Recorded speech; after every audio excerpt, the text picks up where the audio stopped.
Śhrīmad-Bhāgavatam, the second canto, chapter 4, entitled The Process of Creation. Today we are taking a look at text number 7. 8. Oh. 8. Someone was in the class yesterday.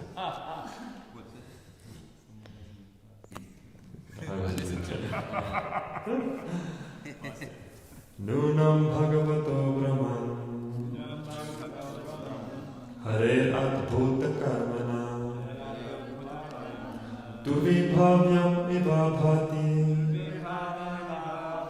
Kavibhischapi Cheshtitam Nunam Bhagavato Brahman Hare Adbhuta Karmana Tuvibhavyam Ivabhati Kavibhischapi Cheshtitam Nunam Bhagavato Brahman Hare Adbhuta Karmana Durvibhavyam Nivabhati Kavibhischapi Cheshtitam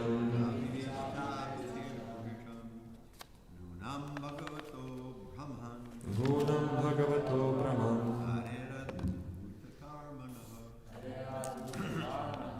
Durvibhavyam Ibhabhati Kavibhischapi Cheshtitam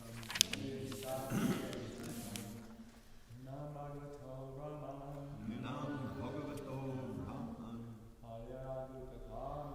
Hare Adbhuta Karmana Durvibhavyam Ibhabhati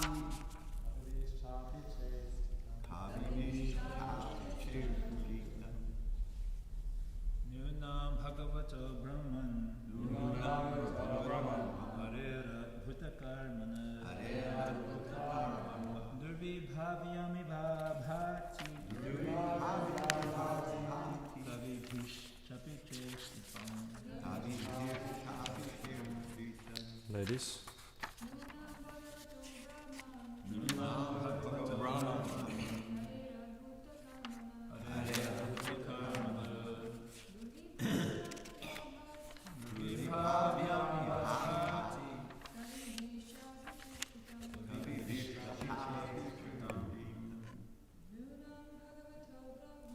Nunam Bhagavato Brahman Hare Adbhuta Karmana Durvibhavyam Ibhabhati Kavibhischapi Cheshtitam Nunam Still insufficient. Bhagavata of the personality of Godhead. Brahman, O learned Brahman. Hare of the Lord. Adbhuta, wonderful. Karmana, one who acts.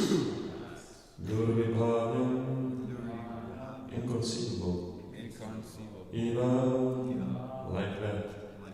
Abhati, appears. Kavibhi, even by the highly learned. Cha, also.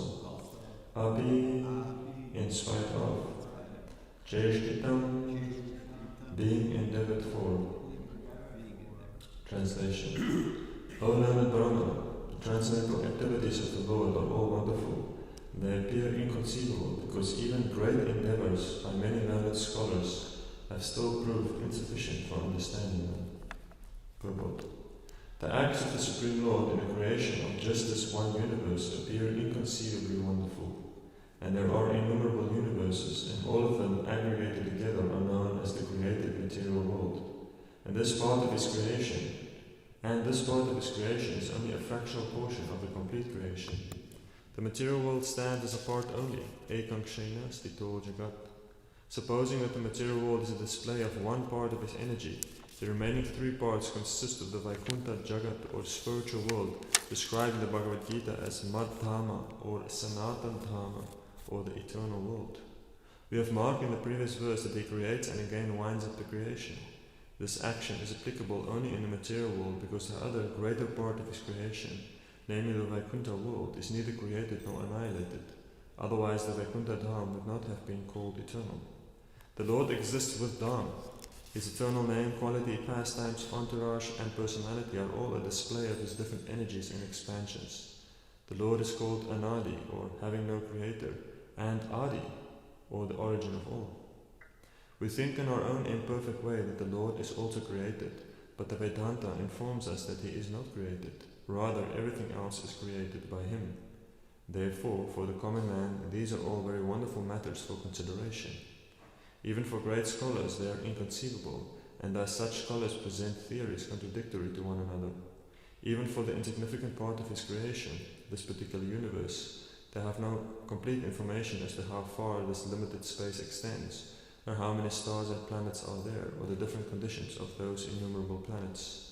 Modern scientists have insufficient knowledge of all this. Some of them assert that there are 100 million planets scattered all over space.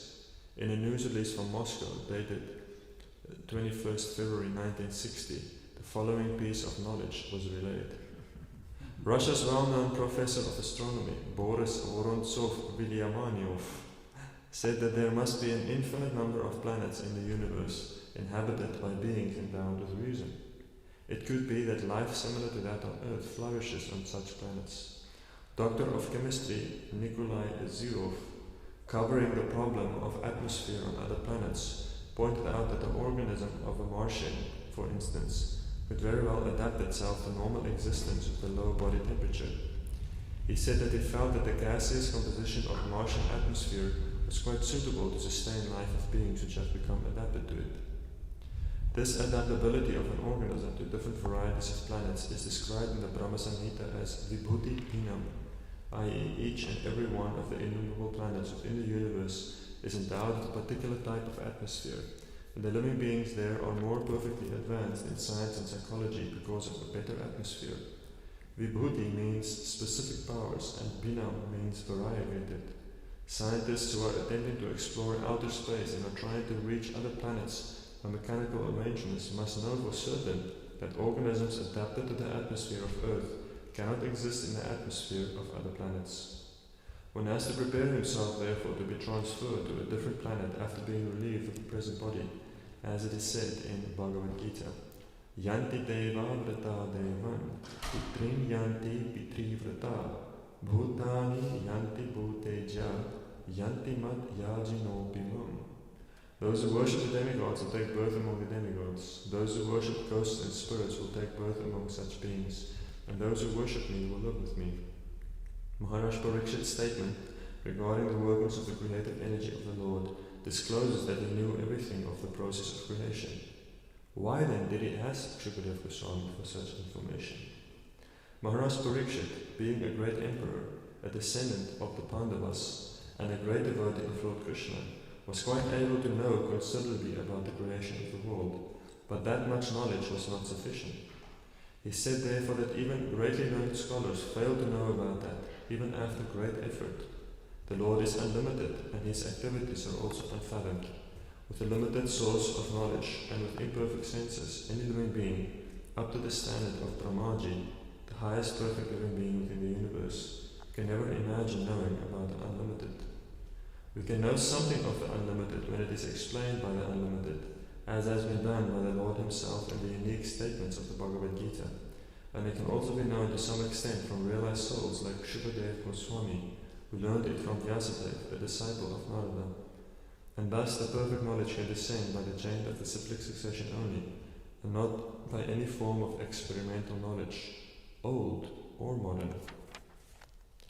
Om Jnana Timirandasya Gyananjana Shalakaya Chakshuru Militam Mina Tasmai Shri Guruve Namaha Shri Chaitanya Manobishtam Stapitam Yena Bhutale Swayam Rupa Gadamayam Dadati Swapadantikam Vandeham Shri Guru Shri Yuta Padakamalam Shri Gurun Vaishnavangscha Shri Rupam Sagrajatam Sahaguna Ragunatam Vitam Tam Sajivam Sadvaitam Savadutam Parijana Sahitam Krishna Chaitanya Devam Shri Radha Krishna Padam Sahaguna Lalita Shri Vishakam Vitamscha He Krishna Karuna Sindhu Dinabandhu Jagatpate Gopesha Gopika Kanta Radha Kanta Namostute Tapta Kanchana Gaurange Radhe Vrindavanishvare Vrishabhana Sutta Devi Pranamami Hari Priye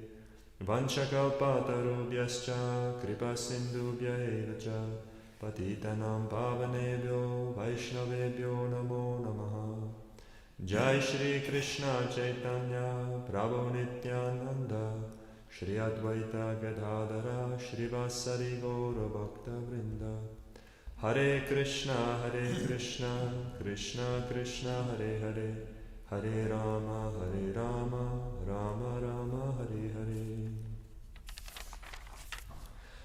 Nunam Bhagavato Brahman Hare Adbhuta Karmana Durvibhavyam Iva Bhati Kavibhischa Vicheshtitam. O learned Brahmana, the transcendental activities of the Lord are all wonderful. They appear inconceivable, because even great endeavors by many learned scholars have still proved insufficient for understanding them. It is interesting if we look at the Śhrīmad-Bhāgavatam as a whole, that we see a sizable portion of the Bhagavatam is dealing with the process of creation. Actually, quite a lot. It comes up again and again. We see that now in the second canto, definitely we will hear the process of creation described quite a bit, specifically from the perspective of Lord Brahma and his experience of first entering into this world and undergoing his both the process of becoming aware of what exactly this world is, and then also how exactly the world is created by the Purusha avatars. And then in the third canto we again elaborately have a description of the process of creation, specifically from the perspective of the different elements that the world is composed of by Lord Kapiladev, and that also is a sizable portion, actually, many chapters that are dealing with this. And sometimes when we hear it, Prabhupada would say, some people would say, this is very elementary knowledge. What is the purpose of this? Why do we care? Why is it so important to get into all these technicalities of understanding the process of creation? Firstly, we say that because we can't really understand it, and it's humiliating to hear something that is very difficult to understand. So that first has to be understood. But secondly, we have this idea that, what is the point? What is the point of learning so much about this material nature? Well, as we clearly understood that it is one of the 10 important topics, or 2 of the topics, is the Sarga and Visarga of the Bhagavatam, the Puranas in general. So it is not just the Bhagavatam, but it is a general theme in Vedic literature to understand the process of creation. Because, firstly, we have to understand that the Bhagavatam is leading up to the 10th canto. That is obviously the purpose of it. The purpose of the book, the purpose of the text is to introduce us to Lord Krishna and his personality and his pastimes and his activities within this world. But we have to understand that knowledge in the Vedic conception is not just information. Information is not sufficient. Specifically when approaching spiritual subject matter. There are millions of people in this world, in the subcontinent of India, who will know a lot of details about Krishna's life. They will know, who his mother is, who his father is. They will know, they can tell you many different stories. They can even tell you, the general progression of his life. So many things they can tell you. But they don't know what Krishna is. They don't know who Krishna is. So they have a lot of information about him, but they don't really understand who exactly Krishna is, and therefore that information is not really that valuable. Something is there, it's definitely, it's way better than growing up with Superman or Donald Duck or nowadays much more unsavory things that kids grow up with. But at the same time, we see that the Vedic conception of knowledge is, Prabhupada would often use this term, and it's very fascinating how he uses it. He speaks about a platform. He oftentimes speaks about knowledge as the platform of knowledge.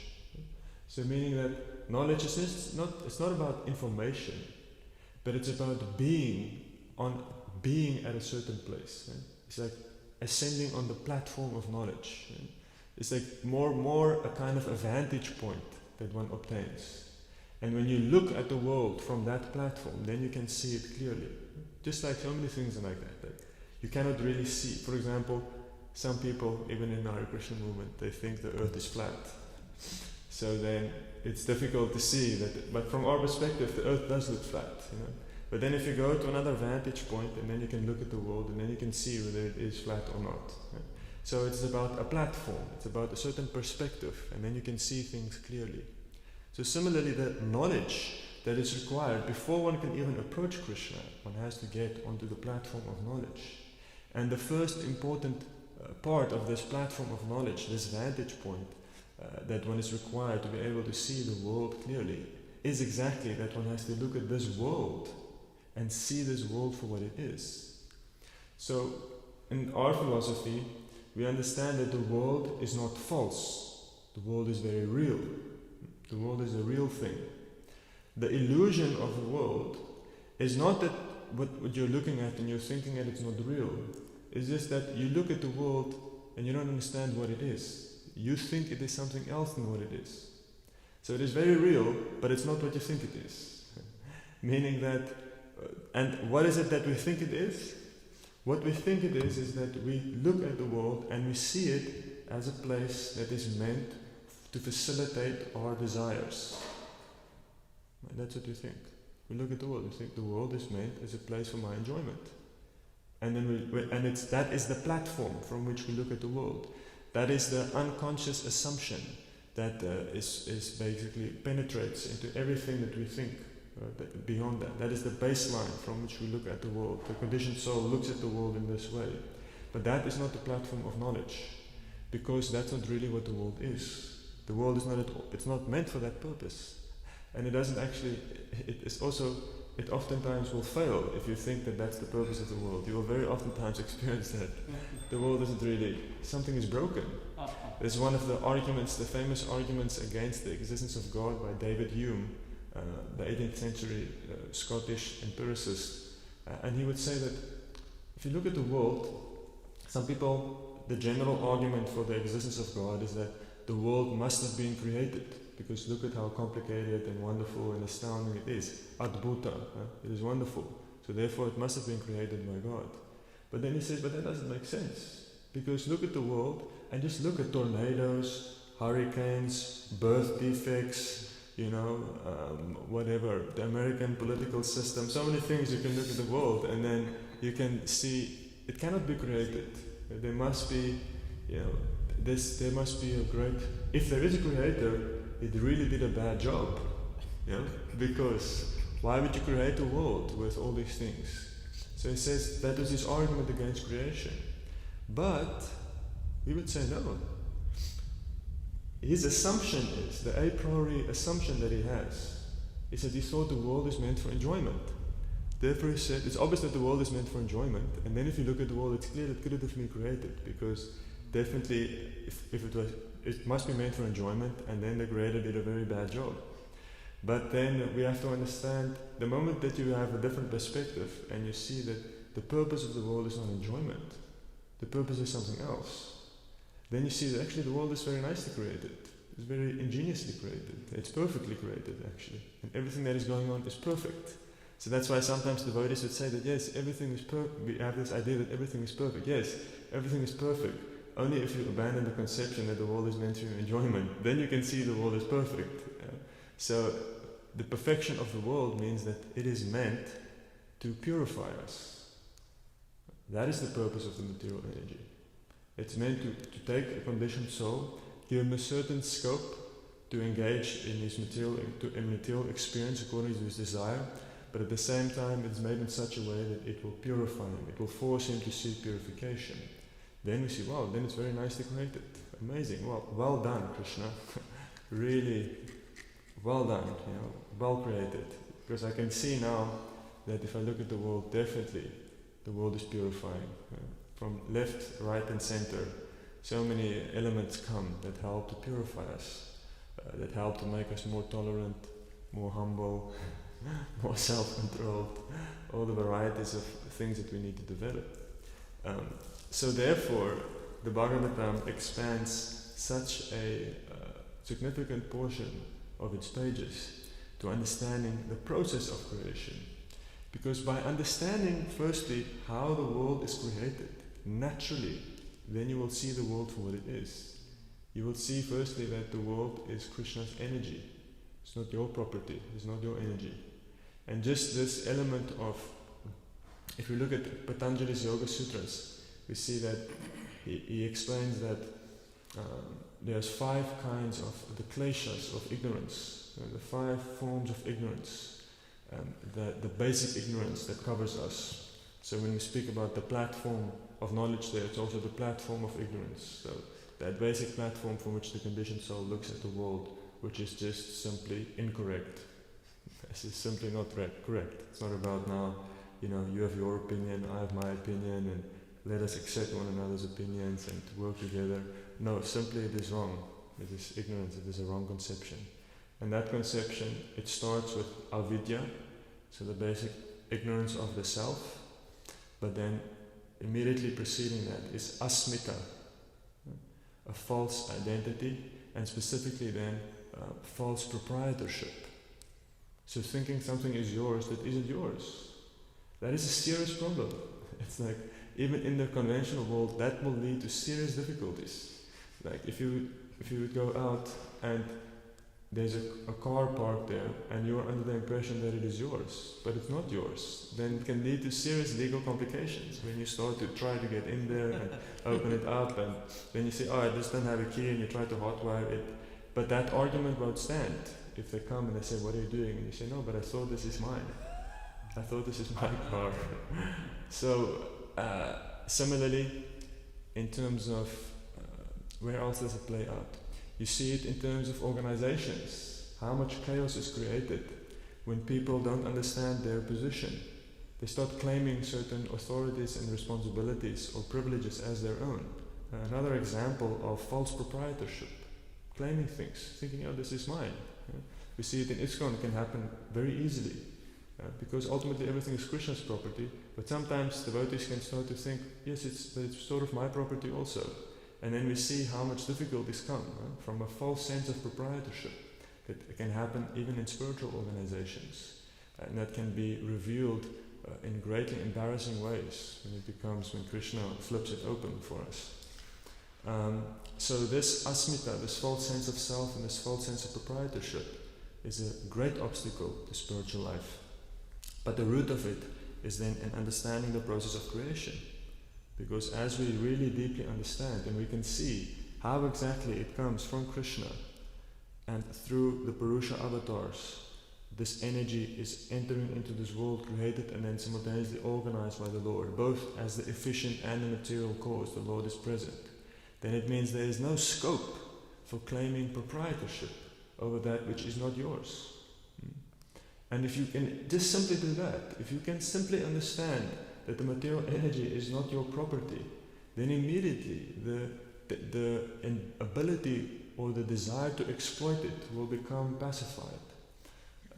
The only way by which we can exploit, or which we can illicitly enjoy or take the material energy, is that we have to lift ourselves above it. You have to first see yourself as its proprietor. Generally also you will see that people who are compulsive, who steal or who take things, they also, if you speak to them, it's very interesting because even it's not that they know it is, they stop thinking of it as someone else's property before they can take it. Yeah? It's not that they know, okay, this is not mine, this is actually this person's, but I'm going to take it in anyway because I'm a bad person and I don't care. No, they have this whole thing where, they stop, in their mind it becomes confused and they sort of twist things and therefore they just take things. And that has to be there. You have to sort of elevate yourself to the position of being the enjoyer and the proprietor. Raghunadas Goswami says that sense gratification can be destroyed by humility. So meaning that even if the desire is there, if you are humble enough, how will you be able to elevate? How will you be able to take in that position of the enjoyer? Even though you want it, even though the senses are pushing towards it. But if you are able to see that it's not my property, how can you take it? So in this way, very interesting that this conception of this process of understanding creation is supposed to lead us towards abandoning this sense of proprietorship over the material energy. And then it is actually a great relief. It's a great relief. It's really relieving to think that, oh, it's not my property. It's not my responsibility ultimately to maintain it. I have a role to play in the material world. And that is then the difference between, the great difference if we look at something like Varnashram, which gives us a material identity. It gives us an identity within this world, both occupationally and then also socially. But we see that that is so much different than a material identity, because the Varnashram identity is based on the understanding that you are simply playing a role that is ordained to you by Krishna, and that's all that you're supposed to do. You don't have to be attached to the fruits. You don't have to consider yourself to be the ultimate determiner of how things happen. You're not really in control. You're just meant to play your role. So very different, even though it looks like, so Arjuna, he's a king, and he's a ruler, and he's a statesman, and he's a they do so many things that other average politicians do. But the basic understanding or the platform from which he's coming is completely different. Not at all seeing himself as the controller. I recently read an article about a man, the owner of WeWork. It's a WeWork, massive American company that was about to be publicly traded, and had about a $20 billion investment from some Chinese investors. In any case, they were really flying. And then it became clear just before they entered into the stock exchange. So many things were revealed about what was happening there. Just, financial irregularities and all kinds of strange things. And the whole thing collapsed and everything just went up in smoke. It's amazing how $20 billion can just disappear, basically, thin air, due to that. But the president of the CEO of that company, what a megalomaniac. Amazing. A guy was having all these plans of how this whole list of interesting things that he said, like he will become the next president of America, even though he wasn't even an American citizen, he wasn't born in America, so you have to change the constitution to be able to do that. Any case, and then he said, they told him that, but you can't really be the president because you were born in Israel, so American presidents, we can give you a green card and a passport, but unfortunately you can't become the president. And he says, well, then I'll just become the president of the world. So, okay, interesting, ambitious. So, amazingly, this person, you see just how, because he was not grounded, because he's not grounded in any sense of proper metaphysics, not at all understanding what the world is, and at the same time having so much power and influence, at least experiencing as if he is so powerful, became completely swept away by that conception, completely swept away by some idea of himself as being in control. And therefore, at a certain point, the rug just completely pulled beneath you. And it is scary, actually, I have to say, when you see that happen to other people. When you see how, it is amazing how Krishna can, for a certain time, he tolerates or allows a person to be in a state of ignorance, a person to experience it as if he is in control. It can go on for quite a time, and then at a certain point, the rug gets pulled underneath you. It's very shocking to see it, because then you immediately have to clasp your hands and say, please Krishna, protect me, because there's one thing that sucks, and that is embarrassment, isn't it? Being humiliated like that is horrible. So better to do it ourselves. Better if you humble yourself, then it doesn't have to be done to you, which is way more easier, and it can happen in private. It doesn't have to happen in public. But that's what we've seen. That's the history of the world. If you look at these great dictators, even you look at Hitler at the end, what a powerful person in terms of just a specific period of history. But then we look at the end. It's explained that as the war went very bad, he just completely lost it. And he would just stay up very late watching movies. Like, the whole world is burning, all these ministers are coming, trying to tell him everything's finished, big problem, and then he just couldn't deal with the pressure, and then he was just watching movies every night. I don't know what he was watching. He was just like trying to space out, like all of us, when things get too much. You have It's a just, smartphone that assists. yeah, thank God, lucky him. This is Hitler. At the end, some of his ministers were writing these letters, and they were saying that, we thought that he was this powerful person, the Führer, the incarnation that will save us. And now just look at him. He just can't deal with the reality, and he's just watching TV because he doesn't know what to do. So that is how the material world works. So it gives you a little bit of an experience, but then at a certain point it gets exposed. So better then to do it ourselves. The sadhaka is then very unique, because he is voluntarily endeavoring to try to perceive the truth. He is himself trying to act in such a way that he can always stay connected with the fundamental reality, that he is not in control, and that everything is Krishna's property. And therefore it is so unique. Therefore Krishna says, Apichet Suduracharo, even if a person might perform some abominable act, but if a person has this desire, if he is actively desiring to go towards the truth of understanding Krishna's position and his own position, it is very glorious, because it is very rare, because most people are dragged, kicking and screaming, to the truth by being exposed repeatedly by the workings of the material energy. So those of us who are voluntarily moving in that direction, it is very wonderful. And Krishna also deeply appreciates that. And then the material energy becomes, one could say, favorable. You see at the end, Dhruva Maharaj, when he left this world, death came before him, and death bowed down, and he stepped on the head of death into the chariot that took him to Vaikuntha. Prabhupada writes this amazing Prabhupada to see that, yes, that is the difference for the materialist and the spiritualist. Say how the cat, if she catches the rat, she crushes him. And if she catches her kitten with that same mouth, very softly picks up the kitten and takes it to its next destination. So meaning that the material energy completely transforms as one takes on the devotional mentality. Then the material energy does not become ferocious in a certain extent. There is still death, birth, age, old age, and disease. That experience is still there. But that experience, instead of attacking us, attacking our misunderstanding of who we are, it actually becomes favorable for the devotee. Because now our whole life we're trying to understand that we're not in control. But it's difficult, because we're young, we have energy, we're powerful, we're doing so many different things, we're getting so many classes, even in the devotional movement, you have all this so it's difficult to remind yourself, but you're trying. Every day you chant Hare Krishna and you try, please Krishna, remind me that I'm not in control. Remind me that, everything is that I'm not really in control and the world is not really meant for my enjoyment.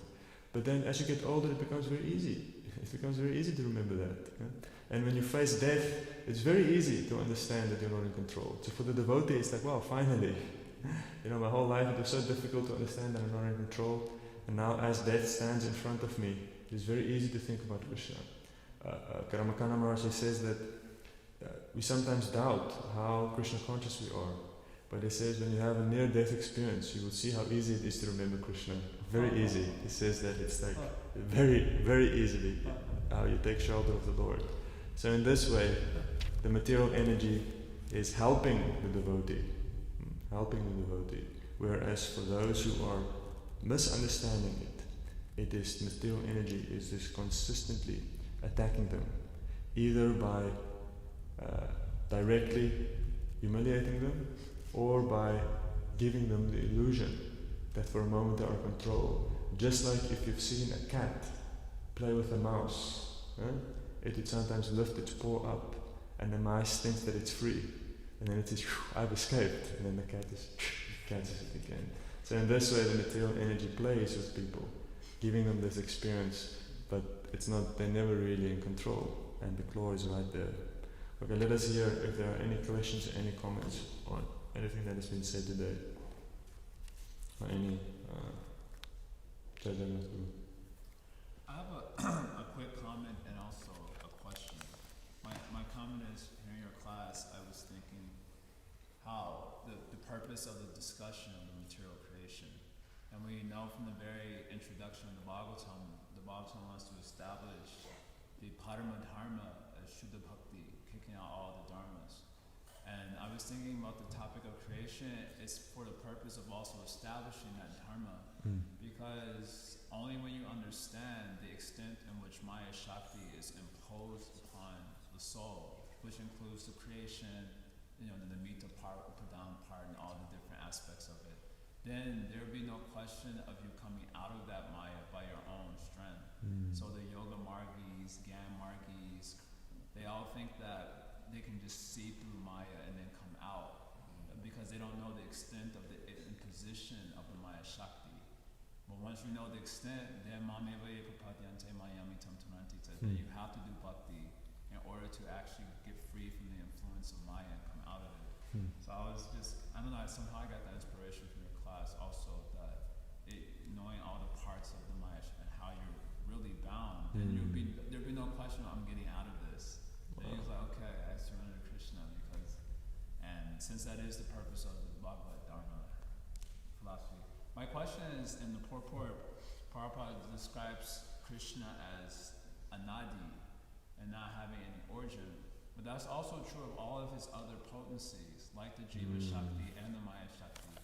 And Krishna says as much also in chapter 13, Bhagavad Gita, chapter 20, where he describes the Jiva and Maya as not having any origin, as Krishna, because they are his potencies. So I was just wondering in that context how we understand the word creation, because if, never was there a time when I did not exist nor you, and that's also true of Maya.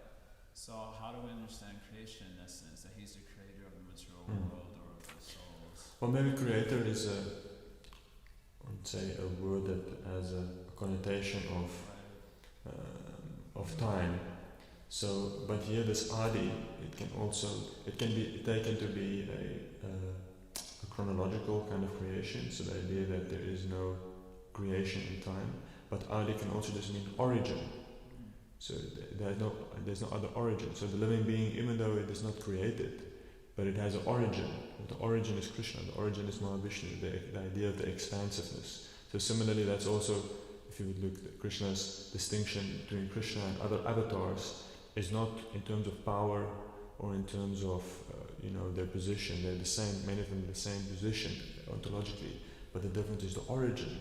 So ultimately the origin is still as expansions of Krishna. So that is at least the idea that we would see the difference between the anadiness of Krishna and the anadiness of the jiva, is that it is this element of origination, which is interesting because it doesn't happen at a certain point in time. It is sort of, it's in how we originate from Krishna, but we have been existing with him simultaneously. That's something that you would be more equipped to answer. I guess as you were saying that, the example I'm thinking of is like the sun and the sun ray, since that's the common one we hear. Like the sun ray has its origin in the sun globe, or however it says it. But they're co-eternal, like coexist at the same time. But one is the support and the other is of the other. Yeah. So that makes sense. Nice question, and a nice point of how, because it's interesting, is in the process of creation. Sometimes we can study the process of creation with a desire to manipulate the creation. Like in many jhanas, that's one of the risks even of yoga, is that one gets into understanding of it and then you can use it better. But it's what the fascinating point you made, that the devotee, he studies creation to understand how he can actually control it. And like if you really understand creation, then you realize that this is completely out of my control. So very nice, a very different mood and mentality in studying, even though the subject matter can be the same. Yes, Narada Rishi Prabhu from the back. From very childhood we are taught, do not see others' property, do not steal, do not even look at it. Maybe you were taught that, but not everyone. But that's a little where I come from. Yes, Lord. My father was a teacher, he was very kind with us. Yeah. So, but when we came here, we learned beg, borrow, steal, but eat. What do you have to say about that? I say that, Narad, sounds like That is a fact. But nowadays people don't even learn anymore basic understanding of how things are not their property. I mean, I'm thinking now, I can tell some stories from my youth, but I'm not sure if I want to, because it might be embarrassing. But I can tell you that I had some friends. So my parents, they taught me basic morals. I was lucky. So I understood that, you can't steal things in this.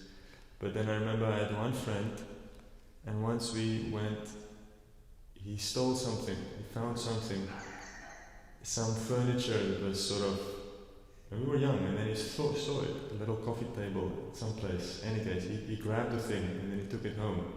And I was like, oh my God, what did this guy just do? I was like, my basic moral sensibilities was going wild. I was thinking, what is happening? Any case, and he went home, and his dad, he took it, and then when his dad came home, he says, look at this thing that I found. And his dad says, wow, that would look really nice in the room back in the apartment at the back, And it was just amazing how it was just how that kid, my friend, he wasn't taught. He didn't have a clear understanding from a young age that theft is wrong. And it is amazing how many people, it's something that have to actually be taught. So a good point that at least even just mundane ethics, to understand that stealing is wrong, it's not something that the conditioned soul will pick up automatically. It has to be taught to us. Right? Because if you look at the animal kingdom, you will see that there is no conception of private property. That is one of the distinctions between animal life and human life, is private property. Private property is very important, and is the basis of any kind of human development. Is to understand that, okay, I have at least a house and I have a wife, it's mine. So then that's the basis of human culture. But in animal life it's just like, that's something I want and then I'm going to take it, and if you can't kill me, then I will take it. And if I can kill, if you want to protect it, then we will fight to the death and we'll see whose it is. So, nice point. So even such a basic thing, in Kali Yuga, even that will start to erode. And people won't know anymore that I cannot put my hands on others' properties. And what's interesting is Chanakya Pandit, remember that nice sloka, where he says that to see others' property as, to see other women as my mother, to see someone else's property as stool or as garbage in the street. And was another one? Was that three? Usually it comes in threes. But at least these two, he said that is a symptom of being a learned person. Then you have been properly educated. So by education you have to see that things are not my property. And as we said, it starts maybe with something, it starts with the basics, like physical stuff, but the conception of understanding clearly the clear lines of property, there's a whole subtle dimension also that is very difficult, and that is now almost completely eroded. Where a lot of disrespect that is there in relationships and among people is because people do not have proper understanding of where boundaries lie. For example, if you get people that are very manipulative, that are always pushing their will onto other people, it's because they don't understand. They don't understand that this person is not your property. You cannot push another person to do things the whole time because it's not your place to push. Why are you extending your will and your desire into a sphere that is not ordained for you? So that is happening very commonly nowadays, where people don't understand anymore where it is proper for them to act and where it is not proper for them to act. Yes, Maharaj.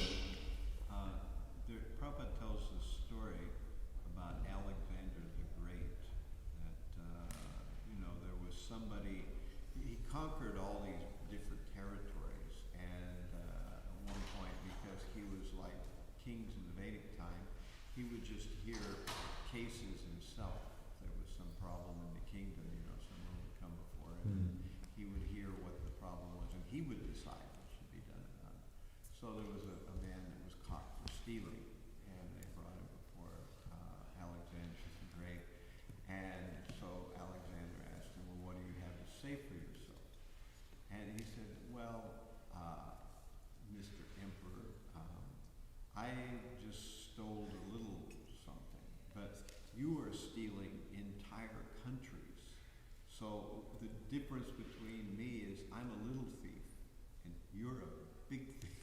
And that's Alexander the Great smiled and let him go. That was bold. That was really The He pe- had nothing to lose. yeah, I was thinking the penalty for stealing was probably death, so he knew that this is Well, nice he to was have. probably going to get some kind of a deal anyway. Yeah. There was the other story was, no, the other story was probably also when he made that big, as a businessman who made glass, and then he had a big company, factory in India, and then Prabhupada asked him, he said, so what is it you do? He said, no, I sell glass. And he says, where does the glass come from? He says, well, it comes from sand. And then Prabhupada says, where did the sand come from? He says, well, it comes from Bhagavan. And then Prabhupada says, oh, so you are a thief. Yeah. And then he said, no, but I give donations. And then Prabhupada says, oh, then you are a little thief. So very interesting, that conception. So yeah, nice. Any other questions? Ram Raghu. Taught in the ultimate that the energy of the Lord can only be enjoyed by the Lord. The whole Ramayana that Sita Devi is seemingly unwarrantably exploited, or attempt to exploit her for demoniac enjoyment, taking her away from the rightful enjoyer of Lord Ramachandra.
the third place. Let's hear it. Learned man treats all women except his wife as his mother, looks on others' property as garbage in the street, and treats others as he would treat his own self. Wow. These are the symptoms of a learned person as described by Chanakya Pandit. Okay. Thank you very much. So let us all become learned persons, and let us all be reminded of the need to use Krishna's property to spread love of God. Kantara Śhrīmad-Bhāgavatam ki, Śrīla Prabhupada ki, Go Premanande.